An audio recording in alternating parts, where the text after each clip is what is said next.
Welcome to the lecture on the King Airway, which is to be used as a rescue airway for patients that are being resuscitated and no longer breathing.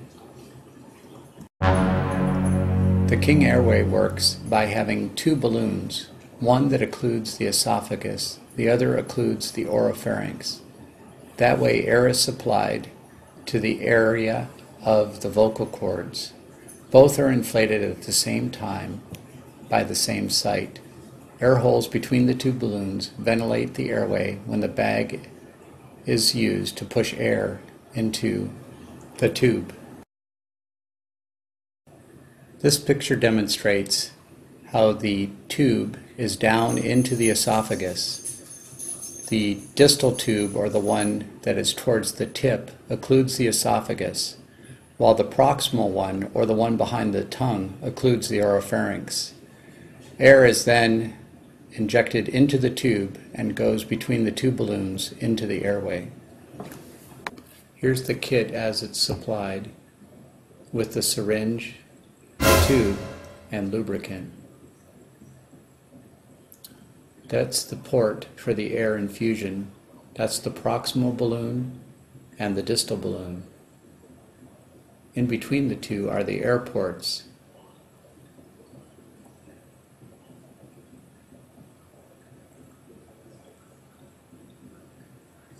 You infuse the air into the single air port and it inflates both balloons.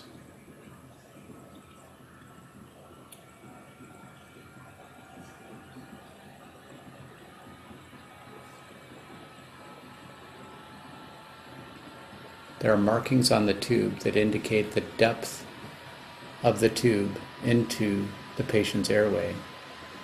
To deflate, simply reverse the process and pull air out of the port, and it will deflate the balloon.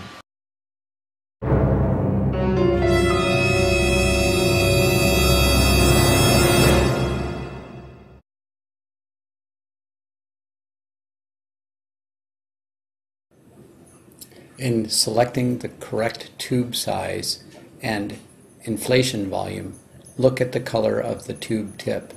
For yellow, it is for patients that are 4 to 5 feet tall, and you use 50 milliliters.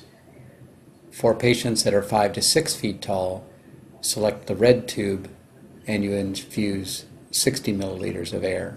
For patients greater than 6 feet, the purple tube is used and 70 milliliters of air is infused. Here are the 3 different tube sizes in the kits: yellow, red, and purple. The procedure for inserting the King Airway is fairly simple. First, apply lubrication to the tip of the tube. Use the chin lift if it is not contraindicated. Next, insert the tube at the corner of the mouth with the tube held out laterally. During the insertion, rotate the tube forward. Aim to go under the tongue in the midline. Advance to the base of the connector. Apply lubricant to the end of the tube. Use the chin lift to open the airway. Place the tube in the corner of the mouth. Advance the tube, slowly rotating it to the midline, trying to go underneath the tongue. Continue to insert the tube all the way to the hub. Inflate the tubes with the correct amount of air.